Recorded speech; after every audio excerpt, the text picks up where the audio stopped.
Assalamualaikum warahmatullahi wabarakatuh.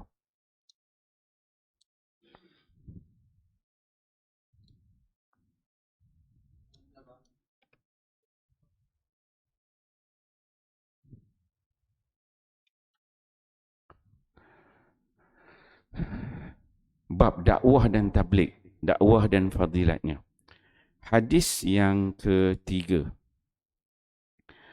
An Asma binti Abi Bakr radhiyallahu anhuma qalat fi qissati islami Abi Quhafah radhiyallahu anhu falamma dakhala Rasulullah sallallahu alaihi wasallam Makkah يوم الفتح ودخل المسجد أتى أبو بكر بأبيه يقوده فلما رآه رسول الله صلى الله عليه وسلم قال هلا تركت الشيخ في بيته حتى أكون أنا آتيه فيه فقال أبو بكر رضي الله عنه يا رسول الله هو أحق أن يمشي إليك من أن تمشي أنت إليه قال فأجلسه بين يديه ثم مسح صدره ثم قال له أسلم فأسلم ودخل به أبو بكر رضي الله عنه على رسول الله صلى الله عليه وسلم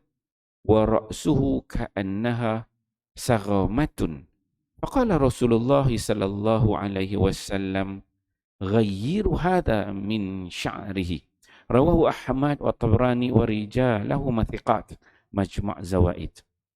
Sayyidatina Asma binti Abi Bakr radhiyallahu anhuma berkata, apabila Rasulullah sallallahu alaihi wasallam memasuki kota Mekah pada hari pembukaan kota Mekah dan baginda sallallahu alaihi wasallam telah masuk ke dalam masjid, maka Sayyidina Abu Bakar radhiyallahu anhu datang sambil memimpin bapanya Sayyidina Abu Quhafah.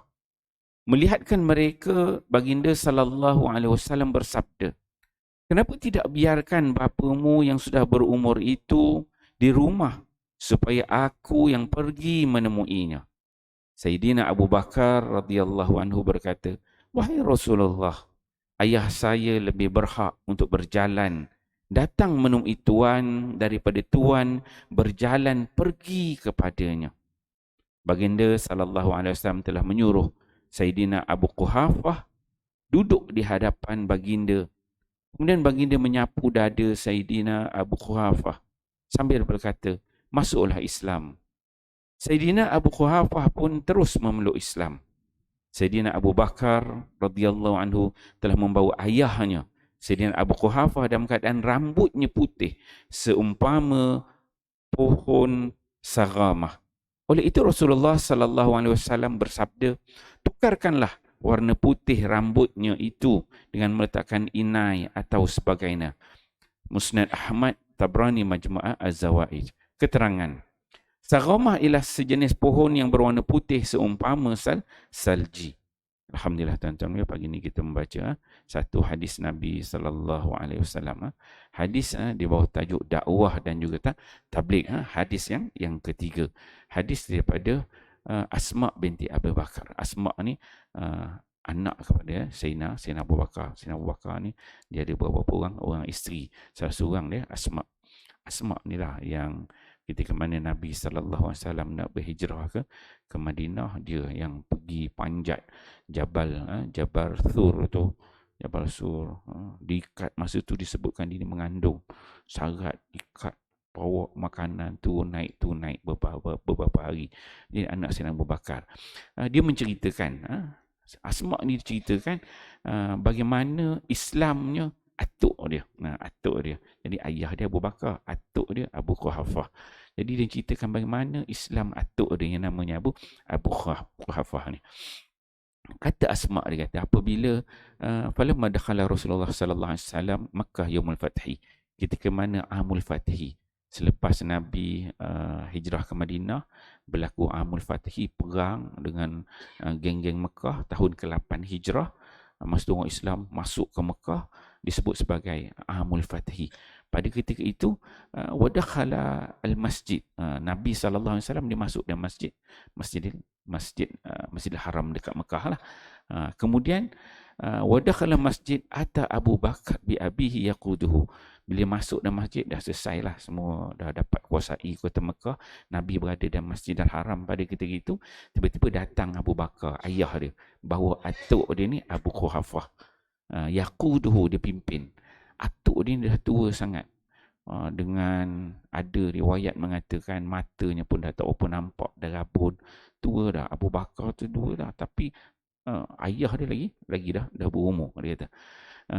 Falamma ra'ahu Rasulullah sallallahu alaihi wasallam qala, bila Nabi sallallahu alaihi wasallam ni nampak, dengar ada masjid tu, nampak Abu Bakar datang bawa ayah dia, Abu Khafar, dia kata halla tarakta syekh fi baiti hatta akuna ana atihi fi. Dia kata, wahai Abu Bakar, kenapa kau pergi susah-susah bawa ayah kau yang dah tua datang sini, yang uzur ni? Dia kata, biar dia kat rumah, dia kata. Kemudian Abu Bakar dia kata, kata Nabi, biar aku pergi ke rumah dia. Abu Bakar dia kata, ya Rasulullah, huwa haqqun ayyamshi ilaika min an tamshiya anta ilaih.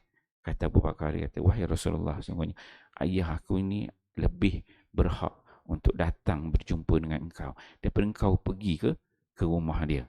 Kata Nabi SAW. Kemudian fa'ajlasahu baina yadayhi. Abu Bakar pun dia ambil ayah dia, Abu Quhafah, duduk depan Nabi SAW. Nadab dengan Nabi lah. Kalau dulu Arab tu jadi style, boleh bertemu lutut, kan. Dia duduk depan Nabi SAW. Kemudian apa yang Nabi buat? Jadi kalau kita boleh faham sini, tengok Sayyidina Abu Bakar As-Siddiq tu Islam, sahabat Nabi paling rapat. Dia Nabi, ketika mana Nabi diangkat jadi Rasul umur 40 tahun tu, orang lelaki pertama Abu Bakar yang beriman. Dia beriman, Nabi dakwah dekat Mekah tu 40 sampai 53, 13 tahun. Bapak dia kafir lagi. Duduk dekat Mekah 8 tahun, ayah dia kafir lagi. 13 campur 8 berapa? 38, 21 tahun dah dakwah Nabi tu. Nabi dah berdakwah, Abu Bakar, ayah dia kafir lagi. Cuba bayangkan, kita duk cerita tentang Abu Bakar hebat ini. Dakwah Nabi, ayah dia kafir lagi. Sampai dia Amul Fatahi tu baru dia dapat. Kalau tidak 13 tahun dakwah Nabi dekat Mekah, Abu Bakar ni takkanlah dia tak ajak ayah dia ni masuk Islam. Kan? Tentulah dia usaha. Tapi hidayah tu milik Allah. Maka apa yang dia buat ni? Amul Fatahi, kemudian duduk depan Nabi SAW, summa masaha satrahu. Ini skill Nabi nak mengislamkan orang. Benda-benda yang baik tu dia pegang dada. Dia pegang, dia masah, duduk letak tangan dekat dada tu, sapu dada Abu Quhafah. Summa qala, kata Nabi SAW, aslim, masuklah Islam. Tu dakwah Nabi sebut, masuklah Islam. Masa tu dia tak Islam lagi, Abu Quhafah ni, aslim, pegang dada, Islamlah. Aslamah, maka Islamlah Abu Quhafah ni. Dia pun sebutlah, asyhadu an la ilaha illallah wa annaka Rasulullah. Dia buat penyaksian. Wa dakhala Abu Bakar ala Rasulullah sallallahu alaihi wasallam. Asma dia ceritakan, ini suasana dia. Maksudnya satu, kita boleh belajar benda-benda yang baik ini, kita kena letak tangan dekat dada. Kita ada isteri, letak tangan dekat dada, doakan isteri. Tapi yang buat benda lain, kau nak doa lah. Buat benda lain pula jadi dia kan. Letak tangan tu, betul, kita nak doakan benda kebaikan. Anak kan, anak letak tangan dekat dada, letak tangan, kita doakan benda-benda yang baik. Jadi itu skill yang Nabi buat, dia ada. Kalau orang belajar perubatan Islam ni, kita ada Ustaz Azri kan. Dia ada strength, dia ada kuasa tangan tu. Dia sampai ada aura dia kan. Jadi Nabi dia buat kaedah dia begitu. Dan diceritakan dalam hadis Asma ni, diceritakan bahawa dia kata, dakhala Abu Bakar ala Rasulullah sallallahu alaihi wasallam wa ra'suhu ka'annaha taqamah. Nak cerita bapak dia ni, Abu Quhafah ni, tuanya atuk Asma ni, dia kata bawa atuk dia tu depan Nabi sallallahu alaihi wasallam. Dia punya kepala dia, rambut tu dah putih semua. Ka'annahu taqamah.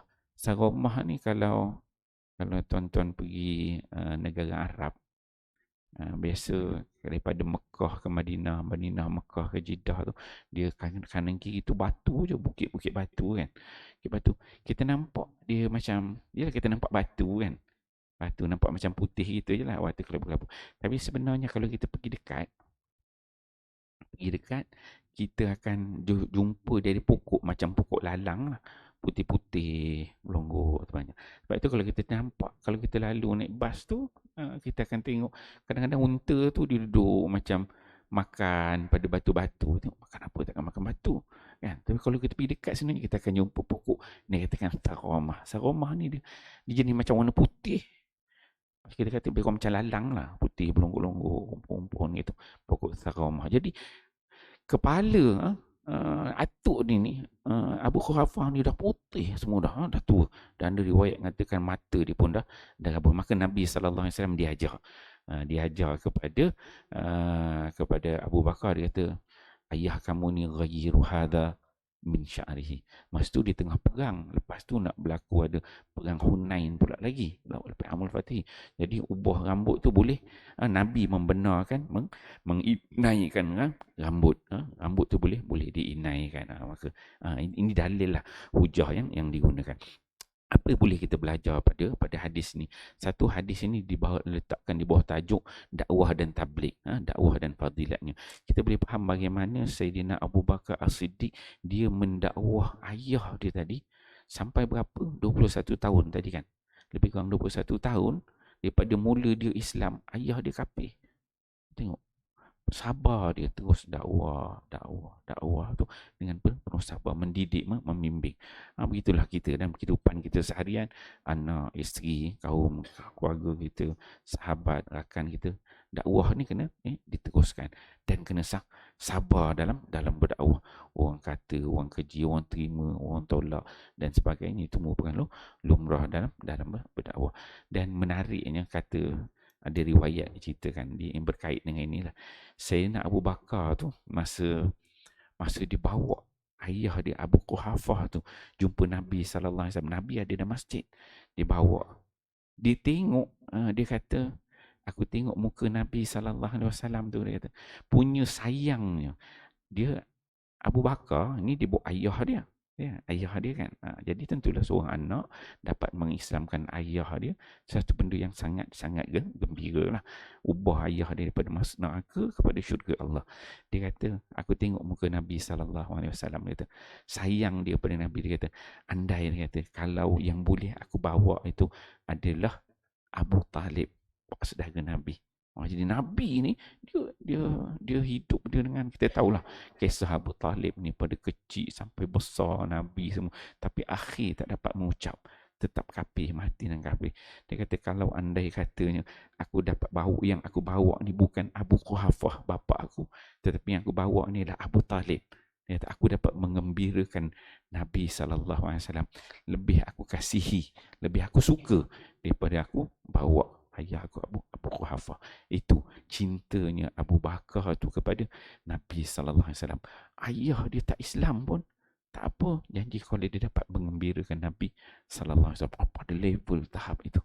Sebab bila dia tengok Nabi, yelah, kita bawa seronok, tapi dia tengok riak muka Nabi tu, dia terbayang, aduh, kalaulah yang boleh aku bawa ni ialah Abu Talib untuk diislamkan oleh Nabi, alangkah satu benda yang sangat mengembirakan Nabi sallallahu alaihi wasallam. Insya-Allah tuan-tuan mulia, bila kita fahami hadis ini, itulah dia ranjau dan juga ujian dalam orang berdakwah, diterima dan ditolak. Moga kita terus fahami, amal dan sampaikan. Wallahu a'lam. Subhanakallahumma wa bihamdika.